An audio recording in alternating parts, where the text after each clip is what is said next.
live from the new Van Aken district in Shaker Heights, Ohio. We are in the Market Hall. I'm Bob Snyder, and we are the Fabulous Boomer Boys. Not quite yet. Tonight, we have my partner, Bruce Bogart, who's been my friend since the 4th grade and has been doing the show with us all along, is on special assignment. The weeks ahead, you'll hear what that's all about. So tonight, we've decided to have with us Gail Routman Schwartz, and I'll tell you a little bit about Gail. First of all, I've known Gail since the 7th grade.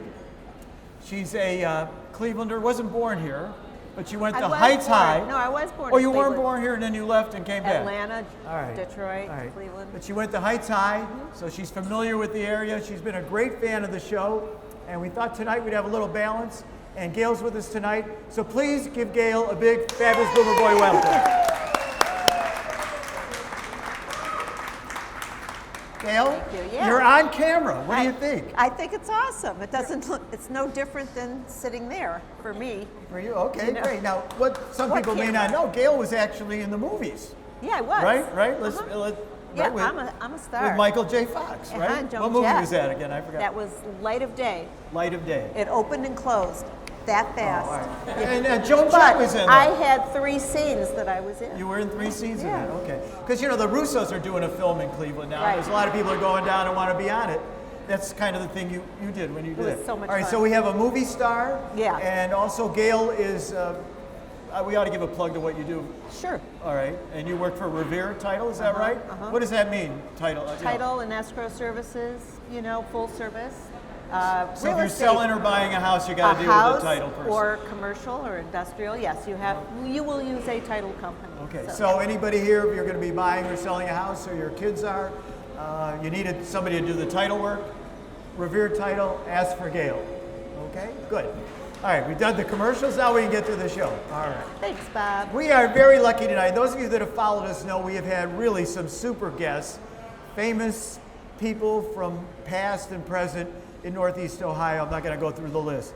We've got somebody tonight who is a present star here in that she is the travel editor and also writes about aviation and other things like that for the Cleveland Plain Dealer. And I have to tell you, I read her column every Sunday. She usually has at least one thing in the Sunday paper, and among other things. But I thought a perfect guest for baby boomers, Gail, would you agree? I think. Is going to talk about travel, especially now we've got Thanksgiving, Christmas, New Year's, the winter holidays coming up. Half of the people out here are going to be in Florida for the winter.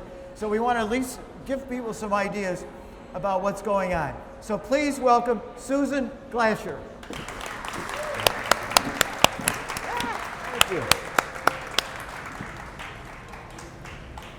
Okay. All right, let's start, Susan, so everybody knows that we really have the real person on here. This was I think 2 weeks ago, right? From the Plain Dealer. And I'm going to start right out and say, you've got a great job. I think, don't you? I do. I'm not going to complain. Absolutely. Yes, I do have a good job. I will say. Oh, we've got to turn your mic there. Yeah. Another reason we need a woman tonight. If you see me doing that, I know what my friends would be saying. As most of you know, the newspaper industry has had some rough couple of decades, and honestly, there are very few newspaper travel sections still being published. And I am grateful to be one of the last remaining newspaper travel editors in the United States. And you, a lot of the other newspapers, I think Pittsburgh, for example, picks you up sometimes. Some of your articles. Yeah. Right. Yeah. So you've been with the Plain Dealer since 1998, right? The travel editor since. Quiet over there, please. Okay, go ahead. I've been Live television. I've been at the Plain Dealer for a little bit more than 20 years. I got hired there, and then I immediately got pregnant. So I remember when I started there because it was the year my daughter was born. Oh, that's a great memory. Right. And I kind of just sort of accidentally happened into the travel editor's job. The travel editor at the time, another Shaker guy, David Molyneux, if you remember him. Oh, yeah. He needed an assistant, so I was working with him for a few years, and then he left, and in 2008 I took over as the travel editor. So I've been doing it for a little bit more than 10 years. Great. All right. So I'm going to ask you the question I bet you don't get asked a lot. Okay? Okay. Just to start, get the ball rolling here. What is the worst travel experience you ever had? Oh boy. You know what? I mean, I am very, I do a lot of research before I go on a trip, so I do not have a bad travel experience. I want to be able to write about places I can recommend. I will say, this just happened in May. For the first, those of you that follow Cleveland Hopkins Airport, you know that there's been a huge amount of change at the airport in the last 5 years since United dumped Cleveland as a hub. And we have a lot of new low-cost airlines coming into Cleveland, and I fly them a lot. I go to Florida a lot, Frontier, Spirit. Anyway, I took one of the very first flights on Frontier to Charleston, South Carolina in May, and they canceled my return home. Oh, yeah. Which is not an uncommon thing, but it was the first time it had happened to me. And that was a flight that was only going twice a week, and I had to get back to Ohio because I had to pick up my daughter at college that very day. So I scrambled, and I got home. So You got home though. Okay. I did. Did you get home? Did you fly home, or did you rent a car? Or? you know, I didn't really want to do the 12-hour drive. I drove to Myrtle Beach and flew home on Spirit. You flew home on Spirit. Yep. Okay. All Yep. right. So let's talk about some pleasant experiences. Okay. All right. Gail. Here's the thing, though. Every bad experience is a story for me, so I don't mind. Right. Yep. Okay. All right. So Gail and I were talking beforehand. And unlike Bruce, Gail and I prepared for the show. Those of you that watch us know what I'm talking about. But we were talking. Gail, her son used to live in Chicago, so she would travel to Chicago. My daughter lived there as well, and I have a very good friend who's coming in from Chicago this weekend. My friend Skip Rosemutter from my college fraternity brother. You wrote recently, and this is what I was showing earlier, about how you took the train That's true. to Chicago. All right.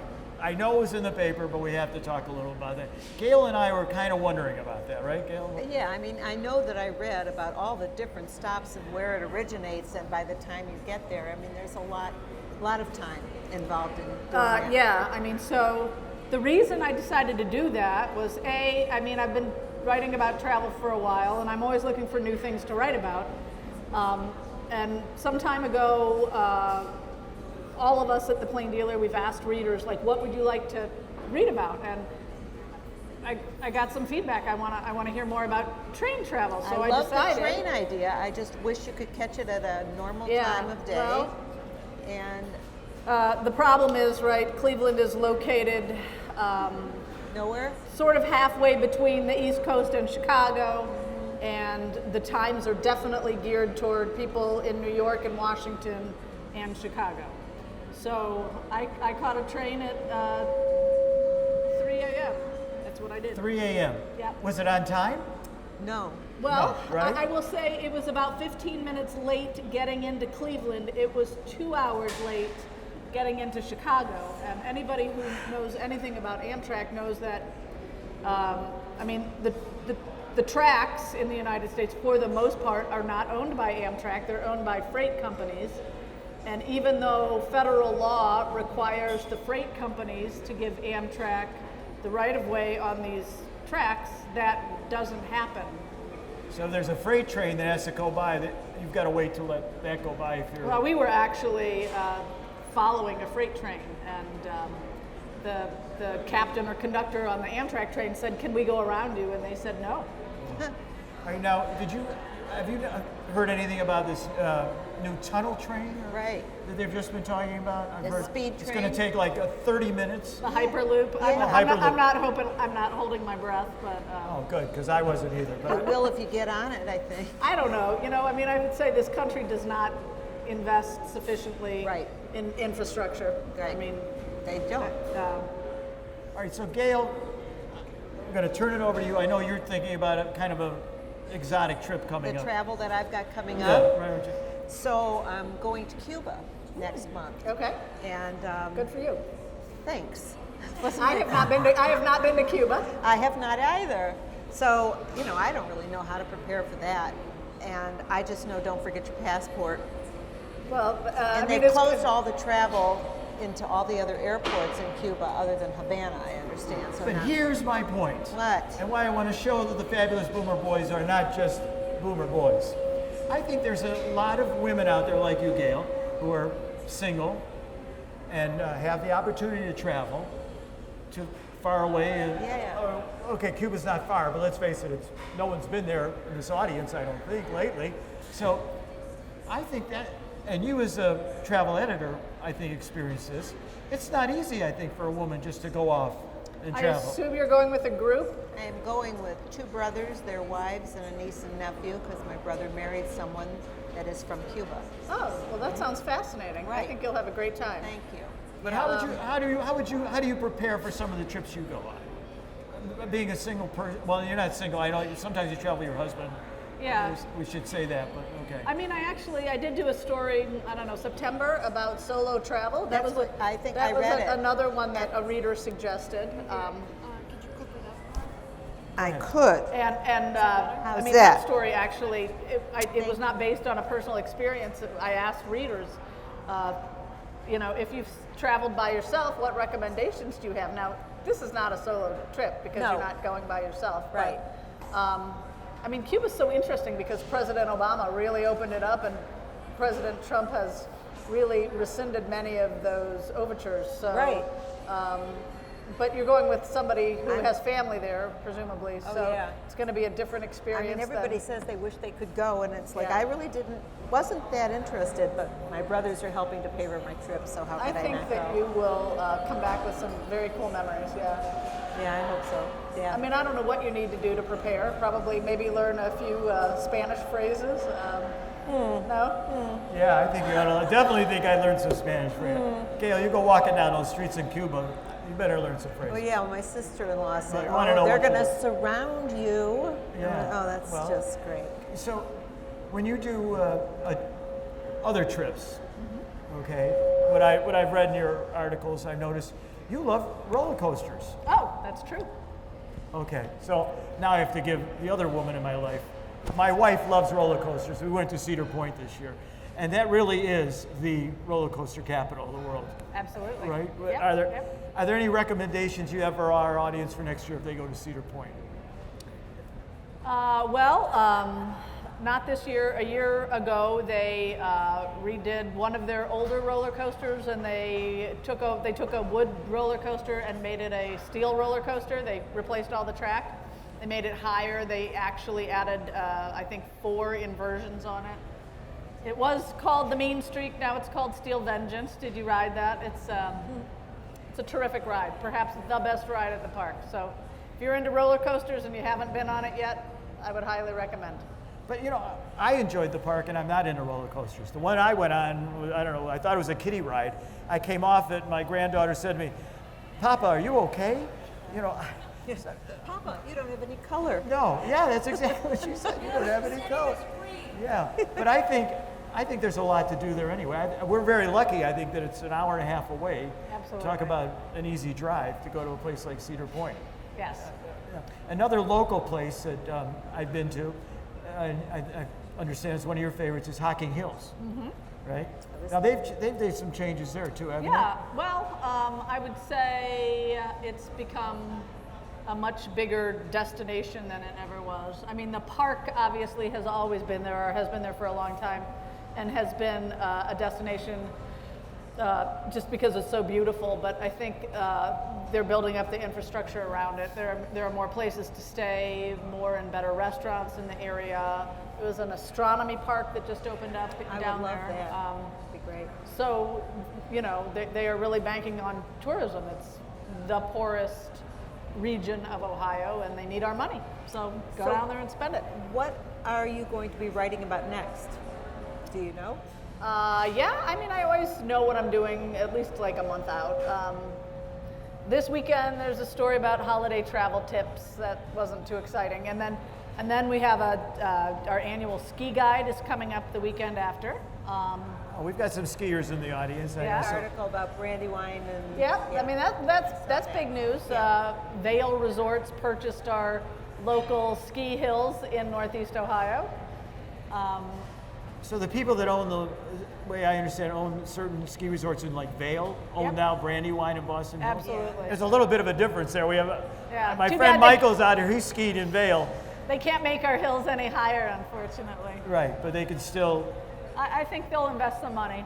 They Yeah. sound like they're I the think kind of that's- company that's going to do That's that, the plan. right? Yep. Do you ski?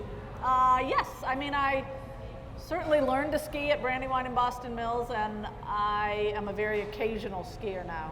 So you're adventurous. I think Yeah, for your yeah, job, I yeah, think I that's like true. that. I like that. We I had think, Jan Jones on a couple weeks ago. She was talking about she still skis and loves it. Yeah, I don't know. I'm kind of skiing for me. I'm a little worried. I It's a used little to. late for me to start, I think. A little late to start. Yeah, maybe, but, you know, maybe. little Bunny Hill. Okay, let's do a little lightning round here about places. Out there, does anybody out there want to give us a yell if there's a place you're thinking of going or going to be going to, and we can maybe get our opinion from our travel editor. Tuscany. Tuscany. Okay, well, I haven't been to Italy in a very long time, I'm sad to say. It's on my list. We'll go with you. Yeah, okay. You know, as I was telling everybody before, you know, people think I travel a lot, and I do, but mostly I'm traveling to regional destinations. The plane dealer has sent me to Europe 3 times. Wow. First time I went to Paris on that very first Continental Airlines flight to Paris back in, I think, 2008. Right.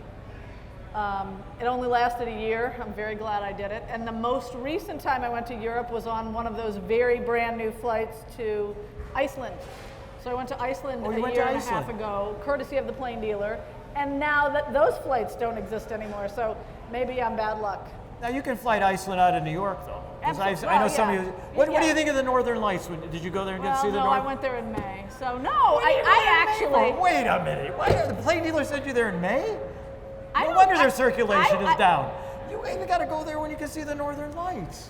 I would dispute that. I don't want to go to Iceland when there's 4 hours of daylight. I would rather Oh, go when there okay. is 18 or 20 hours of daylight. All right. So you went there when it was that kind of daylight. Yeah. All right.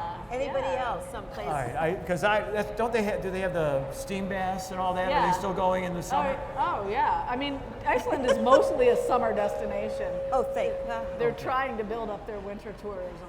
Did you do hiking and that kind Oh, of? yeah. It's a great place. Yeah. How do you compare the hiking in Iceland to Hocking Hills? You don't. Well, you know, I mean, the thing about Iceland is it was so different from anything I had seen before. But I would say Hocking Hills for sheer beauty, you know, would be right up there. If you have not been to Hocking Hills, you should go. You will not believe it's Ohio. It's I beautiful. agree. I've been there. I got it. I won a raffle of all things. And if Bruce was here now, he'd say, "Of course, that's why you went. It was free." But, Right. but it was, Of course, that's why you went. It was free. thank you, Gail. Anyway, so it was, but it was great. I was really surprised. Wasn't sure I wanted to go, but once we got there to go in those caves and walk up Yeah, on it, it's it's beautiful. really it's really very cool. Very cool place. Where would you like to go that you haven't been? Where would I like to go that I haven't been? Wait a minute. Good question, Gail. Thanks, Bob. Okay. Well, I mean, I truly do want to go to Italy. I have 2 daughters who are both in college, and I would love to plan a family trip to Italy. There are some cities in Eastern Europe that I hope to go to maybe next year with Such my as? husband. Prague, Budapest, maybe Krakow. I speak Hungarian. Yeah? My family's from Budapest. Okay, so Before you go, I'll teach you the words Yeah, well, that She Gail doesn't needs when she goes to wanna- Cuba. she I'll give doesn't you the wanna words you need to learn know when you those go to words, Budapest. Bob. Not those Just words. so you know. okay, All right. absolutely. So you will take your husband there? Now, when you take Yeah. your husband, I know I shouldn't ask this question, but you know, we're baby boomers. We wonder about this kind of thing. When you go to a trip like that on the Plain Dealers American Express, who pays for your husband? Well, let me just state, if I go to Eastern Europe, the plane dealer's probably not paying for it. They may give me time, you know, they do pay for most of my work trips, but if I'm doing, like I went to Utah recently with my mother, I took my mother to Utah, and they paid some of my expenses, but for the most part they did not, so, Utah. yeah. I went to the national parks of Utah. Fantastic trip. Oh yeah, right. Marty did that recently. So the plain dealer does not pay my husband. No, they don't Okay. pay for his meals. Yeah. They pay for his hotel because they're paying for my hotel. Well, at least you can do is let him stay in the same room as you. They don't pay for his airfare. Right. Oh, you do? Okay, that's good. So I like the fact that he goes along with you. Yeah, he likes to say that he has a better job than I do because when I go, I'm working and I have to write about these things. Right, he gets He's just going to have fun. Now, are you a big sightseer? Because how about you, Gail? Are you a sightseer? See, I'm not. Some of these places people are I so love it. excited to go to. Like someone said, Italy, for example. One of the reasons I've never gone to Italy, I figure you've seen one church, you've seen them all. No? Well, I would dispute that. everybody's entitled to my opinion. Go. That's not true. I don't know. That's why. I mean, that's why I like to go to the Caribbean. Yeah. It's You've not. You've seen one beach, you've seen them all. That's Oh no, that's not true. that's closer to true. I would agree. Yeah. I mean, if you haven't seen Notre Dame in Paris, you can't compare that to, or Chartres in Paris, outside of Paris. You can't compare that to St. Patrick's Cathedral in New York, or No, I don't think so. no. Okay. Much older, more historic for sure. More, yeah. Okay. All right. Well, the history of Europe, of course. I like history. I understand. I understand the historic part. That's why I could see London, in England, those kind of a place like that. I want to see where the Queen hangs out, that kind of stuff. But some of these other countries, I don't know. I'm just not sure. I'll go anywhere, You'll go anywhere.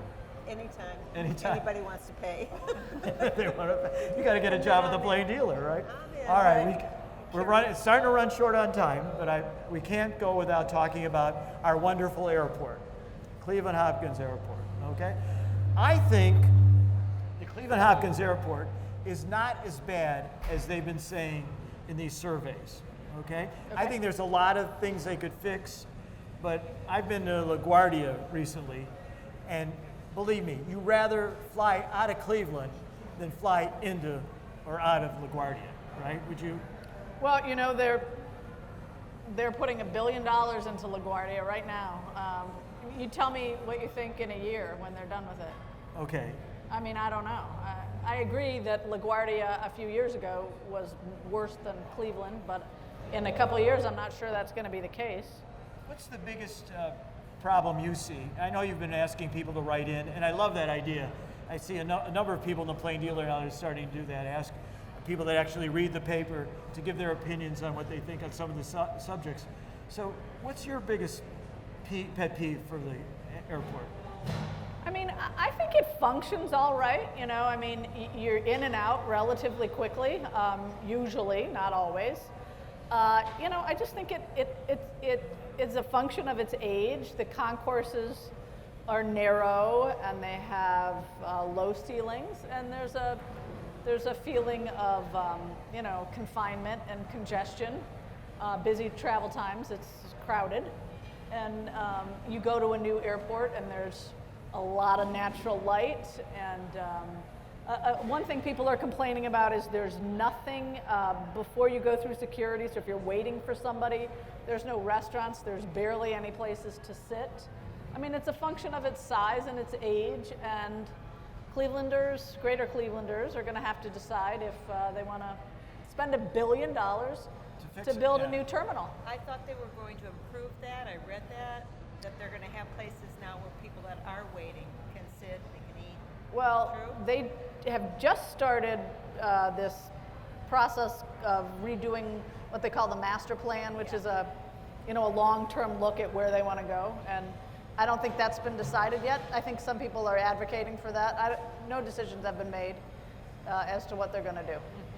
They corrected, I think, what was one of their biggest mistakes, and that is when you take your car to Park and Fly. I don't want to give them a commercial, but everybody knows what I'm talking about. One of the parking places off the airport. They used to drop you off in an area in the winter where there was no heat. It was open air, and while you're waiting, when you come home from Florida, for example, and you have to get on one of those vans, you can be sitting there for 15 minutes freezing. And finally they've moved that area a little bit. I think that helps. They did move it. Have you been to the new area? A lot of people don't like the new area either. It's 100 times better because you can at least get into an area and warm up, and it's not as open as far as that goes. I think for that reason, it's still not the answer, but I like the fact they finally actually listened to people and did something to improve it. I think that's something a lot of the major buildings in this town don't do, and correct that kind of thing. All right, one more negative. What about this 737 problem with planes? I mean, have you heard anything? You're the aviation writer too. Yeah. Are you hearing anything about that? Well, for those of you that don't know, buy Boeing fill us in a little bit on that. Well, I mean, it affected Clevelanders because, that is the plane that I flew home from on Iceland Air. That is why Iceland Air canceled service in Cleveland, because it didn't have planes to fly when the Boeing MAX 737 was grounded. Yeah, it's been grounded for 9 months now. I've lost track. Everybody thought it was going to be a month, 6 weeks at the most, and Boeing cannot seem to fix the problem, or additional problems are getting uncovered. I'm not following it that closely because it doesn't really affect Cleveland at this point. But I think. It's an issue. United, American, and Southwest Airlines in the United States all fly that plane. And I think Southwest, if I'm not mistaken, has more of them than any other U.S. airline, and has had to cut back on its routes because it doesn't have those planes to fly. And I think at least through February, all three of those airlines have are assuming that plane will not be back up in the air until sometime next year. Did you always want to be a journalist? I did. You did, I always. did, yeah. When I was a kid. Yeah. Yep. I grew up in Shaker. I was Shaker Heights High School. I was on the newspaper there. You're a Red Raider. We got a Red Raider here. I was an editor at my college paper. So that's really the only thing I've ever done and the only thing I've ever wanted to do. Right. And I'm lucky. Shaker and Heights. Yeah, we got the Lake Erie League here. We got the east side covered. Yeah. So where'd you go to college? Ohio State? No, I went to the University of Virginia. Okay. The Cavalier. The Cavaliers. Right. National basketball champions this year. That's right. I was actually in Detroit watching that game. I was on a work trip to Detroit. Found a nice bar to get my game on. Yeah. A nice bar has alcohol. Absolutely. Right. Yep. Okay. Last pet peeve, and by a show of applause, am I right? When you leave a hotel and you get your bill and you see this thing called resort fee, how many of you are just, come on? Yeah. Does that make you crazy? Yes. Right? Yeah. What What can we do about fee? that? Right. Can we do anything about that? It's like our copying fee in the title business. I was just in Las Vegas, and that is like the city of the resort fee, right? Right. And I wrote a little story about it in the Plain Dealer a few weeks ago. There is a bill in Congress that I don't know that it's gone anywhere yet, but there is like a movement afoot to, if not ban resort fees, to at least make these hotels disclose them with more transparency. Like I was booking this Vegas hotel that was $150, and by the time I get to checkout, it's $225, and I'm like, what the heck? So it was a $36 resort fee. I think people are looking at it now. The hotel industry is pushing back. They But think you can't refuse to pay it. I don't believe you can refuse to pay it, but there's an advocate who says you can find a hotel. There aren't very many in Vegas that don't have them, but you should give your money to those hotels that don't charge. You gotta do your homework, though, if you're gonna. Absolutely. But there is a website, I think it's banresortfees.com or something like that, that has a list of every hotel that has a resort fee. Oh, that's good. And what Oh, it is is. that? Oh, it does? Yeah, it's very Oh. helpful. I didn't know that until I came back from Vegas and started looking around. Well, everybody, we got some travel tips for you. There we go. And I had somebody today tell me that they do not get the Plain Dealer. And I told them they are missing a lot by not getting, especially Sundays, because That's one of, my wife will say, this, your section of the paper is one of the first places I go to.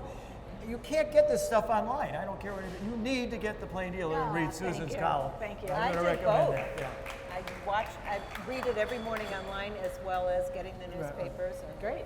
Hey, I'll give your next guest in a couple of weeks a plug because I was in Vegas and I went to the Mob Museum in Las Vegas. I Oh, went there. okay. If you're ever in Vegas, I highly recommend. It's downtown. There's a ton of stuff about Clevelanders, So much stuff. including references to Rick and his work. So that's a great lead-in. You can be our guest again. Yeah. Next week, not next week, but on December 3rd, our next live show from Shaker Heights here at the Van Aken District is going to be Rick Perello. Rick was on with us about a year ago, and we talked about his book, Kill the Irishman. He now has a new book coming out, and in fact, it's out now, and it's about Chandra Burns. And let me make sure I read you the title right. And this book is called The Bombs, Bullets, and Bribes, The True Story of Notorious Mobster Chandra Burns.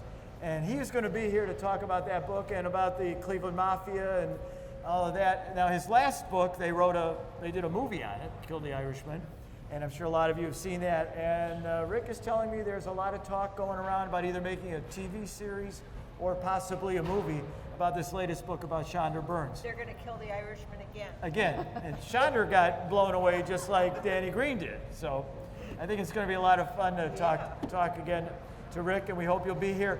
If you can't be here, of course, you can watch us on YouTube, where you just have to go to the Fabulous Boomer Boys and search us, and you'll be able to see this show and a lot of other ones. But please remember that on December 3rd, we're going to be here and have Rick Perello here.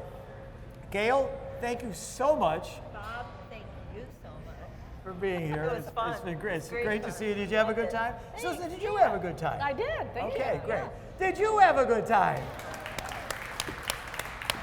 I'll tell you. Now, when you see Bruce, tell him how great the show was. Okay, you got to do that. I mean, you can't just, tell him you missed him, but you want to tell him how good the show was when he wasn't here. So, everybody, please continue to watch us. Spread the word. We want to get up to 11,000 now that we've hit the 10,000 mark. And I want to say we've got some celebrities here today. I haven't even mentioned who is here. Many. Yeah, we have some celebrities. We have Ernie Banks' teammate is here with us tonight. Herb Smith, everybody. All right. From Mentor, we have Shelley and Marlo from Mentor. Can we get a shot of Shelley and Marlo from Mentor?